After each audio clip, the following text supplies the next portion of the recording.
그럼 말씀드리겠습니다. 안녕하십니까? 오늘 이렇게 그 세미나에 토론 기회를 주셔서 감사드리고요. 신흥국 이제 금융시장에 관해서 이렇게 발표를 해주셨고, 그래서 관련해서 저희 그 생각을 또 말씀드리면 이제 내년에 신흥시장은 많이 이제 회복하는 흐름을 이제 하반기부터 보이면서 내년에도 이제 이어가겠지만은 시간이 가면서 뭔가 좀 차별화되는 신흥국 간에 차별화되는 그런 흐름을 보이지 않을까 그렇게 좀 예상을 하고 있고요. 그래서 이제 그 관련해서 말씀드리기 전에 이런 것들이 다 글로벌 이슈 그리고 경제 상황과 관련 있기 때문에 먼저 이제 글로벌 전망에 대해서 간단하게 좀 보면서 전반적인 흐름을 말씀드리면은 이제 내년에는 올해 이제 큰 충격을 받았다가 글로벌 경제가 한 5% 내외 성장 반등할 것으로 보이고요. 그것은 이제 코로나19에 대한 그동안의 학습 효과로 더 잘 대처하게 되고, 그리고 통화 재정 정책도 특히 재정 정책 같은 것은 올해보다는 내년에 지출폭은 축소되지만은 그래도 완화 기조를 계속 유지하고, 그리고 이제 내년에 이제 그 미국의 새 행정부가 들어서면서 그 보호무역 등의 그런 그 무역 불확실성 요인도 좀 완화될 것, 이런 걸로 보면서 이제 내년 성장이 이제 반등할 것으로 보는데요. 다만 IMF도 최근 지적하듯이 그 공중 보건 요소들은 기본적으로 본질적으로 그 예측이 어려운 난제들이고, 또 최근 또 미국과 그 유럽에서 보듯이 바이러스가 재확산하면서 이제 그 미국하고 유럽의 그 4분기, 올해 4분기, 내년 1분기에 이제 경기 둔화라든지 아니면 약간 일부 그 일시적인 마이너스 성장이 예상되는데, 이런 흐름이 이제 글로벌 경제 전반 그리고 신흥국에도 영향을 주면서 올해 연말 연초 전후에서 이제 그 성장세를 둔화시키고, 그래서 단기적인 전망은 이제 하방 리스크가 더 큰 상황입니다. 그래서 이런 것들이 다 이제 백신이 보급되지 못한 상황이기 때문인데요. 하반기로 가면서 그 백신이 개발될 가능성이 더 높아지고, 그래서 이제 그 회복되는 흐름을 가겠지만은 일단 그 글로벌 경제는 단기적으로 하강한 후에 내년 중반 이후 백신 보급에 따라 그때는 이제 빠르게 상승하는 그런 패턴을 보일 것으로 예상이 되고, 최근에 그 해외 기관들의 이제 전망을 보면은 이런 그 백신 보급으로 인해서 내년 이제 그 중반 이후에 그 회복세가 나타나는 것을 좀 이제 크게 좀 평가하는 그런 부분입니다만은, 그래도 바이러스 관련 그 불확실성이 크기 때문에 그런 점은 이제 유의해서 지켜봐야 될 것 같습니다. 그래서 신흥국에 대해서 이제 말씀드리면, 아까 말씀드렸던 그런 이제 흐름으로 인해서 올해 이제 그 마이너스 3% 이상으로 이제 하락한 후에 내년에 6% 정도로 이제 성장이 반등을 하고 회복을 하는데요. 근데 이제 지역별로는 이렇게 좀 격차가 있을 것 같습니다. 그래서 아시아는 수출 내수 회복도 이어지고, 또 방역이 좀 상대적으로 양호하고, 또 제조업 비중도 높고 그렇기 때문에 신흥국 중에 가장 빠른 회복세를 보이지만, 그 외에 중남미, 중동 이런 곳은 이제 3%대 이렇게 좀 낮은 성장세, 그런 회복세를 보이고, 이런 것들이 그 취약한 보건 체계 그리고 또 그 산업 구조가 원자재에 많이 의존한다든지 또 관광 의존도가 높다든지 이런 것들로 이제 반등을 할 수 있는 그 동력이 이제 제한될 것으로 보입니다. 그래서 그 내년에 대체적으로 이제 회복을 하지만 그 국별로 차별화가 나타나고, 또 금융시장도 이런 흐름을 따라가지 않을까 그렇게 예상을 하는데요. 물론 내년에 성장 회복이 가속화되면서 다 신흥시장 전반적으로 다 이제 회복을 하는 그런 흐름도 그렇게 호조를 보일 가능성도 있지만, 내년 시장 전망을 대체로 살펴보면은 이제 올해는 시장이 연초에 크게 충격을 받은 다음에 회복을 하면서, 최근에는 그 주식시장 같은 경우에는 연초보다 더 상승해 있는 이제 그런 상황인데요. 그렇지만 이제 내년에는 이런 그 상승폭이 좀 더 축소가 되지 않을까 그렇게 예상이 되고, 또 예를 들어서 달러 같은 경우에도 올해 한 7% 정도 하락했지만은 내년에는 그 하락폭이 한 3% 정도 이렇게 더 하락폭이 줄어들 것으로 보이고, 물론 아직 그 신흥 통화의 경우에는 그 연초 대비 10에서 한 20% 정도 크게 하락한 지역이 있어서 전반적으로 그 내년에도 이를 만회하는 흐름일 수도 있지만은, 또 선진국 그리고 신흥국 간의 그 금리 격차도 상당히 낮아진 수준이고, 이렇게 봤을 때 그 차별화의 시나리오도 좀 염두에 두어야 되는 것이 아닌가 이렇게 생각을 하고요.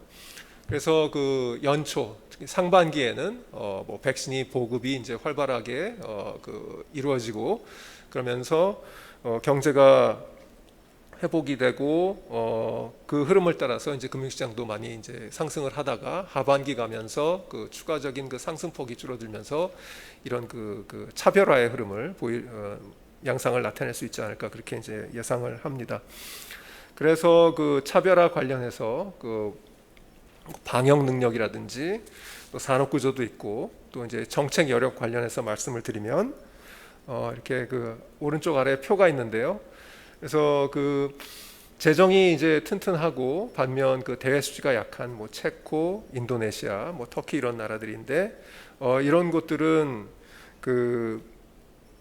좀 통화 절하의 문제, 그래서 그 외국인들이 자금에 그 유입될 수 있는 그 유인이 약화되는 문제, 이런 것들이 있을 수 있고, 또 터키는 특히 좀 지정학적인 문제가 좀 요즘 달려 있어서 이런 좀 어떻게 전개될지 지켜볼 필요가 있고요. 반대쪽으로 그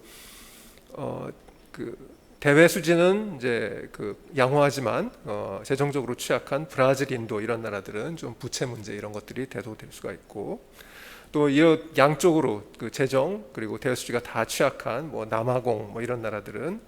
뭐 그 환율도 절하가 되고, 그리고 이제 부채 관련 우려로 금리도 상승하고 외국인 자금이 이제 이탈하고 그러면서 또 인플레이션도 야기가 될 수 있고, 또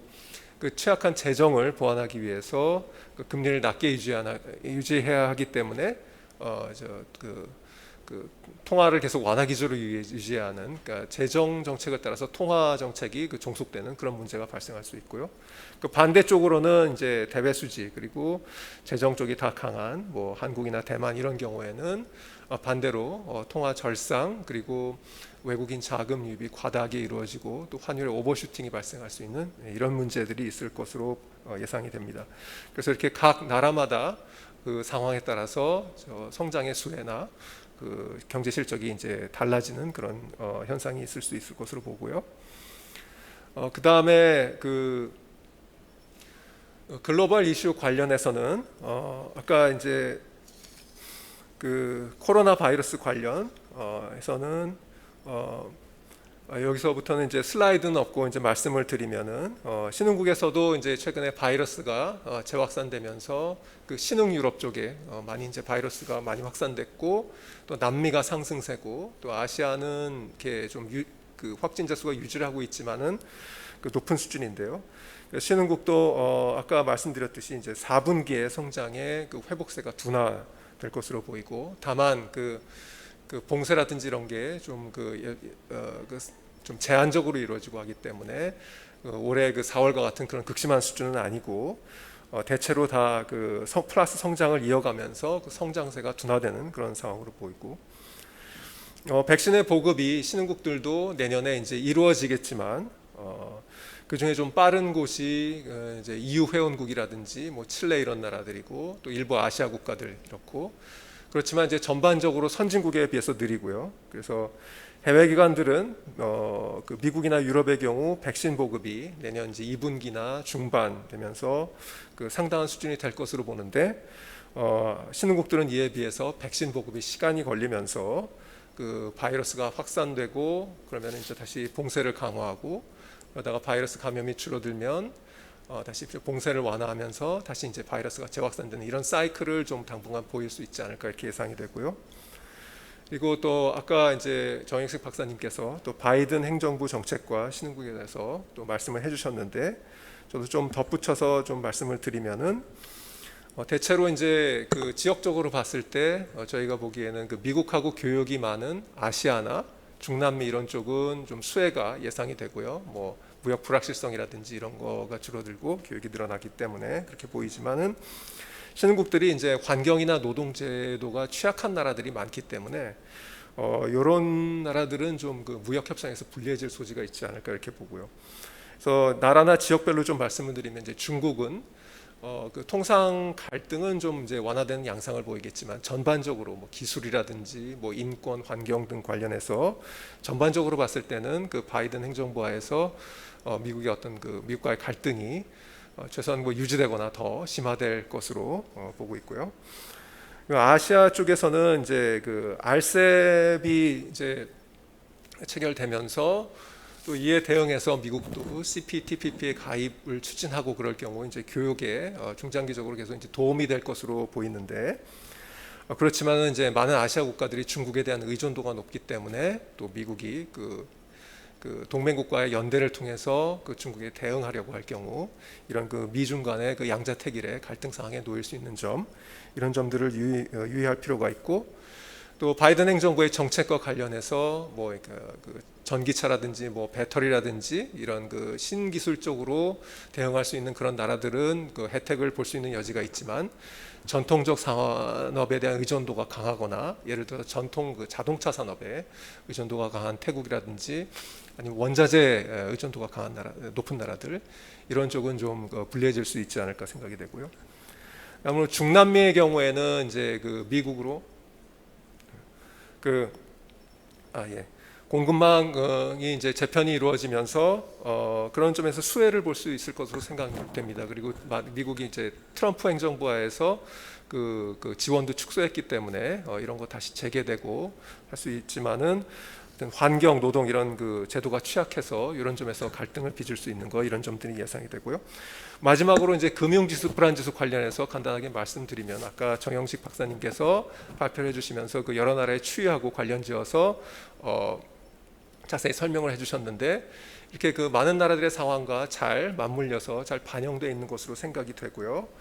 그래서 뭐 브라질 같은 경우에도 최근 수년간 저성장 그리고 정정 불안 등을 겪었는데 이런 것들을 반영해서 다른 나라에는 보이지 않는 이런 그 위험도 상승이 나타나고 또 다른 예로 이제 중국 같은 경우에도 최근에는 지금 코로나 이후에는 좀 성장세가 굉장히 이제 회복세가 좋긴 하지만 한 15년 이후에 성장 우려, 뭐 위안화 절하 이런 문제가 났기 때문에 중국 내 그 통시적인 그 비교를 해봤을 때